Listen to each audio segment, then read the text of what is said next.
powerful name it is, that name of Jesus. Let's just pray for a minute. I'm going to pray, but I want you to pray with me. So I want you to pray for the person that sat to your left and the person that sat to your right. So don't sat to your right and pray for the person behind or whatever. If you've got the worship group moving around, just pray. Okay, right, so let's pray. I'll leave you in prayer. Lord, we pray for the person to our left. We pray that you'll bless them. We pray that you'll enable them to be liberated in the gifts that you've given them. We pray that they will grow and be blessed. We pray, Lord, for the person on our right, that they too will be liberated in the gifts that you've given them. That they will grow as Christians and that they will be blessed in all that they do. In Jesus' name we pray. Amen. You've ministered to 2 people already. So that's good, isn't it? I'm Phil Vickery, just to introduce myself. If some of you are disappointed that there's not an English rugby player up here, great. If there's not a TV chef as well, great.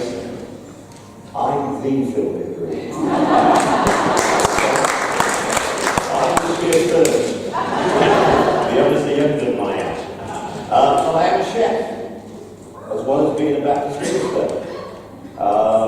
And just to tell you what I'm doing over the next couple of weeks, on the 1st of September, up in the Rhondda Valley, I will be cooking soup for 150 people and a buffet for 40 on the side of the mountain.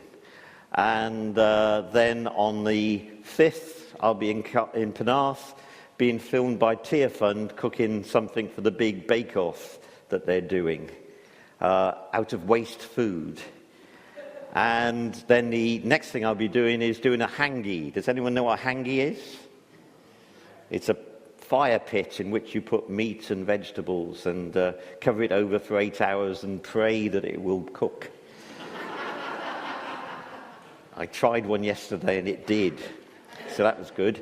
And that's cooking for 20 people from all over Wales who are part of a grant scheme that our church in Pontyclun is as well. I work there as an associate minister. I'm the in charge of community development, and part of what we're doing is to try and develop cooking, to get high-end catering going on in the Rhondda so that visitors, when they come there, will be attracted. And we've got to write a recipe book of valley cuisine. And we're going to be growing local food, so you know, it's not just pot noodles and chips. We're actually expanding it to other things. And we're trying to create jobs amongst the people. And God said to me, transform the valley and leave the church to me. And the church is growing. There's people coming in. We had 3 people from the Turning Mission, which we're trying to follow up. Very grateful to you as a church, because some of you came up and refurbished our baptistry, which hadn't been used for 52 years. So it needed a lot of work to get that watermark off it that was left by the last person. And so that was done, and we've had 4 baptisms in it since. We've got another 2 in the offing coming up towards Christmas. So praise the Lord, things are happening, and different people keep turning up every Sunday. None of them are normal yet, but different people are turning up. But I said to the Lord, can you send some normal people to us? And he said, they're coming to a church you're involved in, Phil. So why should they be normal? Anyway, onward. I've been impressed over recent years by the number of people I've come across, speakers and people, who've said they're dwelling in a passage of Scripture for a while. They're living in it for a period of time. And they're studying it and seeing what God is saying to them. So I thought, I'll try that. So I've been dwelling, trying to remember to read every day. That's what dwelling means for me. 1 Peter chapter 4, verses 1 to 11. And this passage speaks about our acceptance and management of God's grace and blessings to us, and the cost of that grace in terms of Christ's sufferings and the sufferings that we experience ourselves. Dietrich Bonhoeffer, the German martyr and theologian, coined a phrase, cheap grace, to describe the religious status quo that respectable Christianity practiced in German churches during the years leading up to the Second World War. The sort of status quo that accepted inequality, accepted Nazism into the church, and the treatment of the Jews and other minority groups without opposition. This passage talks about the cost and action of being actively involved as a Christian in our interaction with others, and calls us to be intentional and serious about our Christianity and our Christian activity. Intentional and serious. So we're going to be intentional and serious this morning. No laughing at my jokes. I'm sure you won't, because they're never funny, but we will try. Anyway, 1 Peter chapter 4, verses 1 to 11. Since therefore Christ suffered in the flesh, arm yourselves also with the same intention. For whoever has suffered in the flesh has finished with sin, so as to live the rest of your earthly life, no longer by human desires, but by the will of God. You've already spent enough time in doing what Gentiles like to do, living in licentiousness, passions, drunkenness, revels, carousing, and lawless idolatry. They are surprised that you no longer join them in the same excesses of dissipation, and so they blaspheme, and they will have to give an account to him who stands ready to judge the living and the dead. For this is the reason the gospel was proclaimed even to the dead, so that though they had been judged in the flesh, as everyone is judged, they might live in the spirit as God does. The end of all things is near. Therefore be serious and discipline yourselves for the sake of your prayers. Above all, maintain constant love for one another, for love covers a multitude of sins. Be hospitable to one another without complaining. Like good stewards of the manifold grace of God, serve one another with whatever gift each of you has received. Whoever speaks must do so as one speaking the very words of God. Whoever serves must do so with the strength that God supplies, so that God may be glorified in all things through Jesus Christ. To him belong the glory and the power forever and ever. Amen. The first part of this passage tells us about our intentionality to set out to suffer along with Christ. About being intentional about what is happening. Now, most of us, that suffering will be, as the passage points out, our friends in the world saying, "You're different now. You don't do the things you used to do." And they'll laugh at you. And that's a bit of suffering. But if we are intentional in doing that, then we will be blessed. We will be showing that we are different from the world. We are showing we've made that change.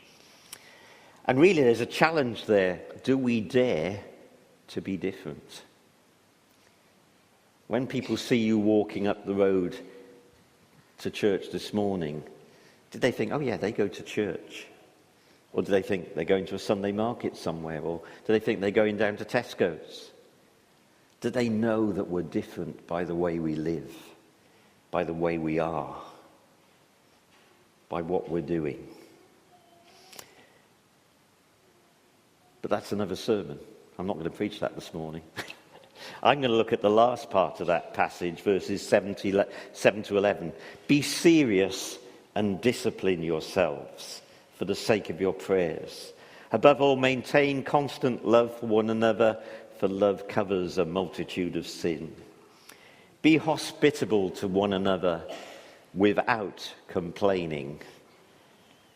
Like good stewards of the manifold grace of God, serve one another with whatever gift each of you has. You've received, each one of you has received. Whoever speaks must do so as speaking the very words of God. Whoever serves must do so with the strength that God supplies, so that God may be glorified in all things through Jesus Christ. To him be the glory and the power forever and ever. Amen. I can remember my children and me going to church on Christmas Day when they were young. And we developed a pattern, a bit like you. We met for breakfast, but only on Christmas Day, around about 9 o'clock. And the children were allowed to bring one gift, their favourite gift, and to show off to people. And they would have happily brought all of them, wouldn't they? They would have carried them down like double or drop. And they would have come along to show them off, and they brought just one, an action man, a doll, a bike. I can remember my two taking some Transformers that they'd been given. That dates them and dates me, doesn't it? But it's round again, apparently, Transformers, so shows how young I am, really. No, no, it doesn't. Never mind. Anyway, contrast that to the typical reaction that you get from Christians when you ask them to talk about their gifts and their talents and that God has given them, and ask them to take part in the mission and purpose of the church. Have you done some of these discover your gifts activities you can do, where you fill in the questionnaires and everything, and you try and see what gifts you've got? And you're very good at spotting gifts in somebody else, but not you. Call it British reserve, modesty. Why do we think it is? Do we think that God's manifold grace that we read about in the passage is poured out on humanity, but not me? God's going to pour out all his grace and miss you out. For some reason you're carrying an umbrella and you don't get that shower of grace over you or whatever. I don't know. But everyone gets a gift. Everyone is gifted. Some gets lots of gift. We all have gifts of some sort. Gifts of speaking. And there's a bit in the passage, those who speak the wisdom of God. Or as it says in the King James, the oracles of God. Makes it sound even wiser, doesn't it? The oracles of God. And that puts an onus on us to test of what we're going to say. And say, is that wise? Does that make sense? Should I have said that joke? Or whatever. And we begin to work it out, what we're saying, and begin to hear God's voice through us and to us. But also gives you the responsibility, and I hope you're doing that now, to test what's being said. And saying, is that an oracle of God? Or is he just going off on one and saying his own particular thing? Or is he saying what God is saying for him? You've got a responsibility to test that. And test what I'm saying now. And test what you hear from this front every time. And test what you hear from each other. But you also have that ability to speak those oracles to one another. You've prayed into each other's lives this morning already. You've prayed for the person on your right and the person on your left. Maybe as the service ends, you should say, well, I've prayed for them. Have you got a word of wisdom to give them, Lord, through me? Or a word of encouragement? It doesn't have to be anything. You don't need to go up to them and say, thus saith the Lord, brother or sister, you're going to become Prime Minister in the year 2052. It doesn't have to be anything about the future. It doesn't have to be anything. It could be the Lord loves you. It could be bless you. It could be encouraged. But give them a word. Give them a blessing to follow up the prayer, because you have that gift. to be able to speak into each other's lives. So we all have gifts of some sort, but we need to be serious about them and find them and use them to develop our gifts and to mature them. Now, to do that, we need to practice. I'm a chef. My wife and I opened a restaurant in London. It was the only Welsh restaurant in London. And 6 months before that, I said to Maggie, we're going to open a restaurant. Let's start practicing. So we invited friends around to dinner, and they'd come in, about 8 of them, and they'd be given a menu. And they'd choose their meal, and I'd rush into the kitchen and cook it, and then bring it out. Sometimes it went wrong, sometimes it worked. But they were friends. Or they were too polite to tell me it didn't work, I don't know. But we tried, we experimented. And we have to do that, don't we? We have to have a safe environment. And what does it say? Love covers a multitude of sins. Love covers a multitude of mistakes. So you might be trying out your spiritual gifts. You might be trying out your practical gifts. Notice that it says speaking and service in this. It's not talking about speaking in tongues or whatever. They are gifts of God. Yes, use them. But there are practical gifts. There's gifts of administration. There's gifts of service. There's gifts of building and cleaning, of hospitality. All sorts of gifts that we need to encourage in one another. And sometimes you will get them wrong. You will blow it. You will say something totally wrong, and because people love you, they'll forgive you. They'll encourage you. They won't condemn you to say, well, you got that wrong. You played a duff chord in the worship group on such and such a day. You didn't, by the way, today. You're all right. Well, if you did, I didn't notice, put it that way. And the good thing is, neither did they. Be encouraged. I sing very loudly. You probably heard. I sing harmonies. Well, I call them harmonies. And when I was in college, I actually got quite a nice voice. But, when I was in college, somebody came up to me and said, Phil, can you sing a bit quieter? You're putting the others off. I was devastated. I was reminded last night that somebody once stopped me from playing kazoo because I was putting off his harmonica playing. And I thought I was a really good kazoo player. Yes, there we are. Somebody else is a good kazoo player. But we need to encourage one another, not destroy one another. Love covers a multitude of sins. Can anyone remember being a baby? No, I can't either, no. When I get a bit older, I probably will remember it, but when babies take their first steps, the mums would appreciate this, they have to experiment. They have to start walking and trying to walk, and they get up and they bobble around, and you're going like this, and you want to reach them, but you want to get them to make their first step. And they have to try out, and they fall down flat on their face, and you rush up and help them get up.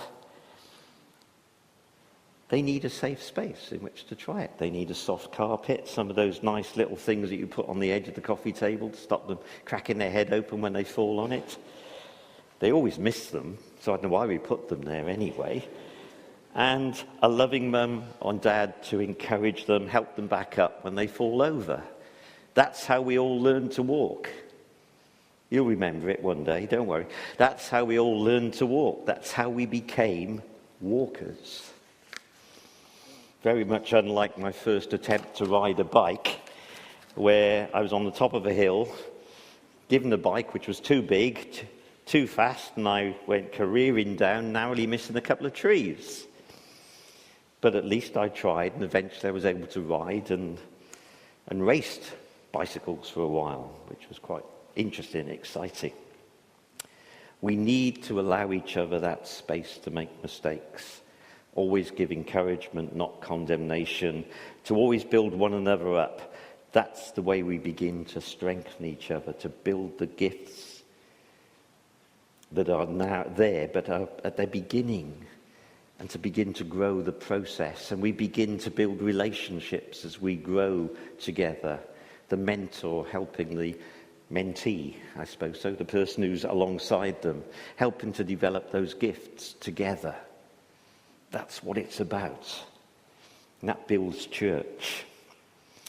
We, the church, are called the body of Christ, and will grow towards maturity by exercising our gifts together.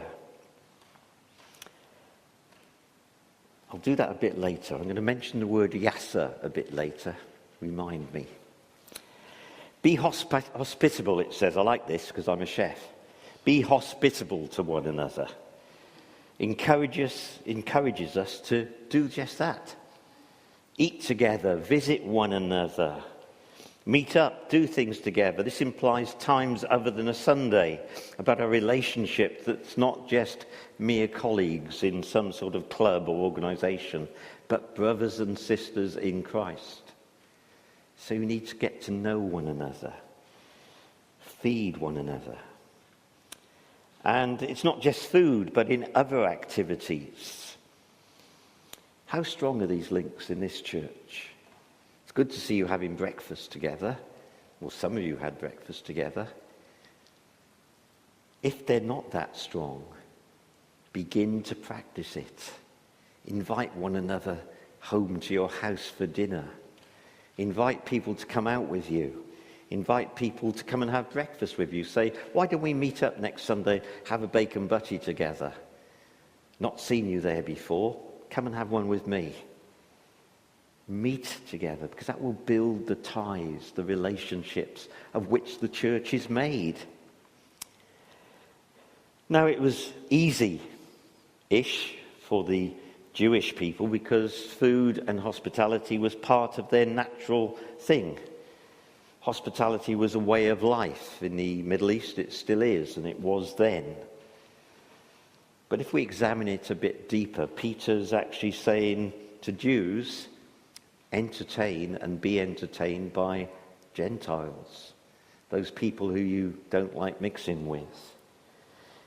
He was saying about Gentiles, be entertained and go to Jewish houses and eat, with all the politics and rituals that were broken by these actions. So it wasn't that easy. He was talking to rich, entertain poor, masters, entertain your slaves. Old and young, all of these taboos were being broken in this.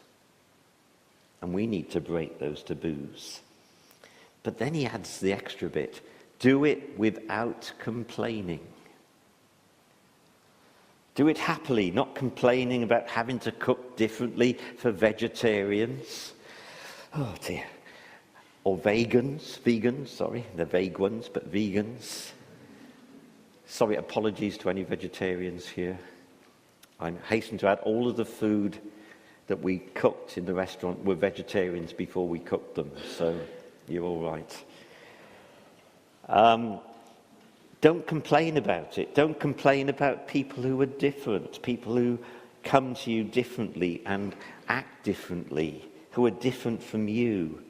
Give way to each other, doing things because they gain and build relationships, not counting the costs in time, money, energy, reputation, or differences. No complaining. And then can we extend hospitality to people outside of the church as well? Hospitality is a wider concept than just cooking and entertaining. It's about meeting the needs, caring for the sick and needy. Many of those things which over time in this country have been taken over by the state were done by the church, by monasteries, by hospitals, which were places that opened themselves up to the poor and needy as well as the sick.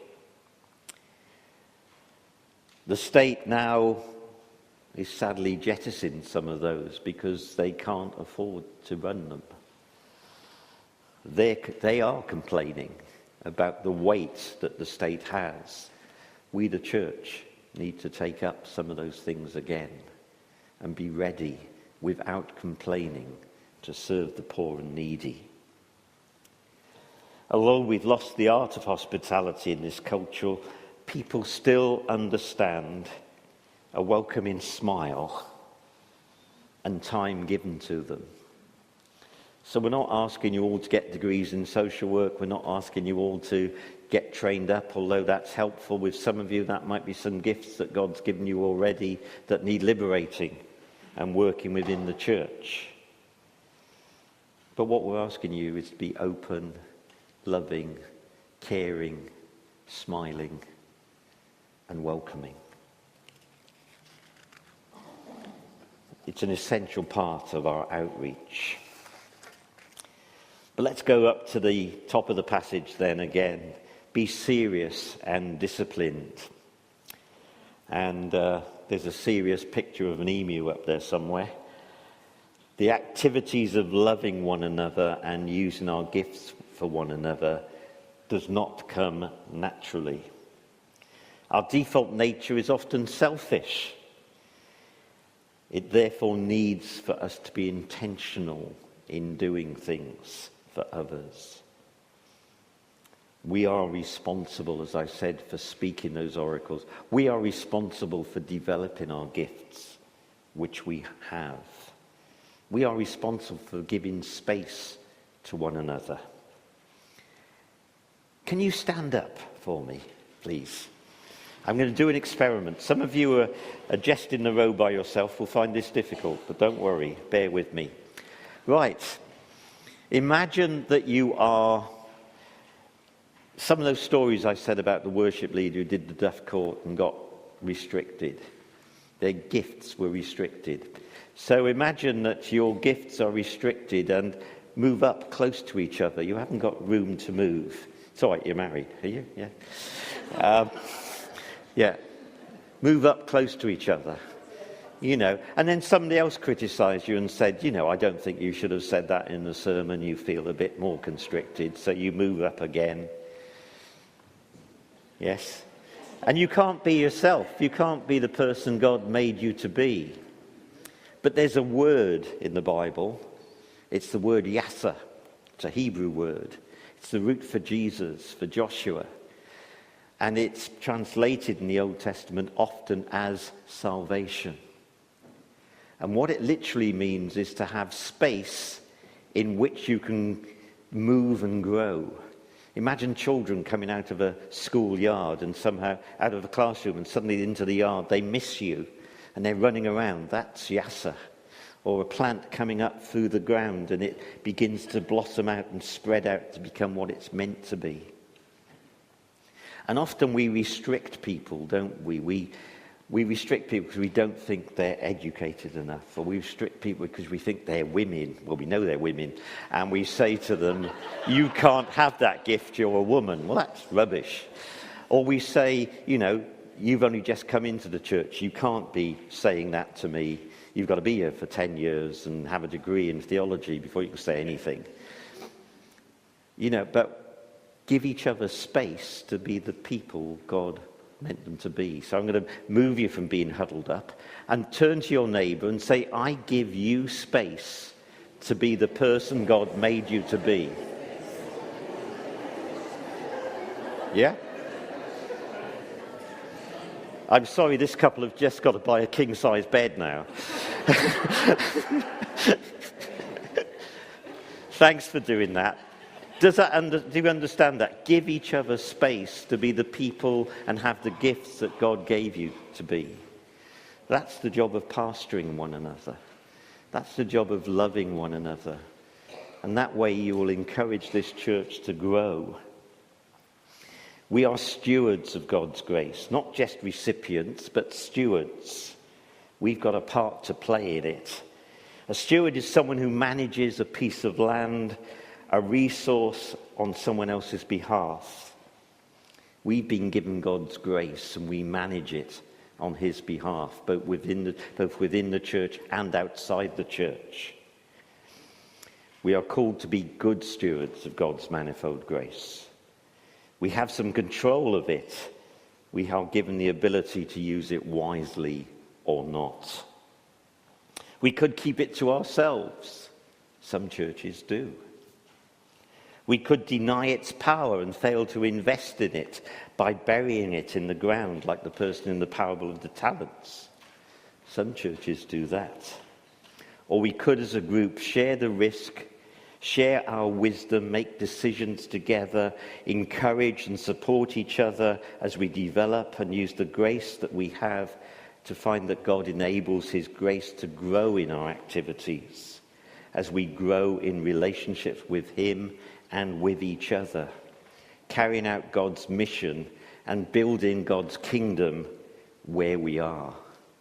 That's why you're all here. You've been called to bring your wisdom, your gifts, your experience into this fellowship to build God's kingdom specifically for Pontyclun, specifically for your streets, specifically for the people you're in contact with. And that's called church, and involves our serious and disciplined involvement together without complaining, because it's all about grace, it's all about love, it's about growth and about relationships. God's grace, our love, our growth, our relationships, our church with God. Let's pray. Lord, I want to pray for this church and for the relationships, for the people, for the gifts that are there. And I pray, Lord, that you will bless them as they bless one another, that you'll create a space here where they can try out their giftings and develop things, make mistakes, but be real with one another and grow your kingdom here. In Jesus' name, amen.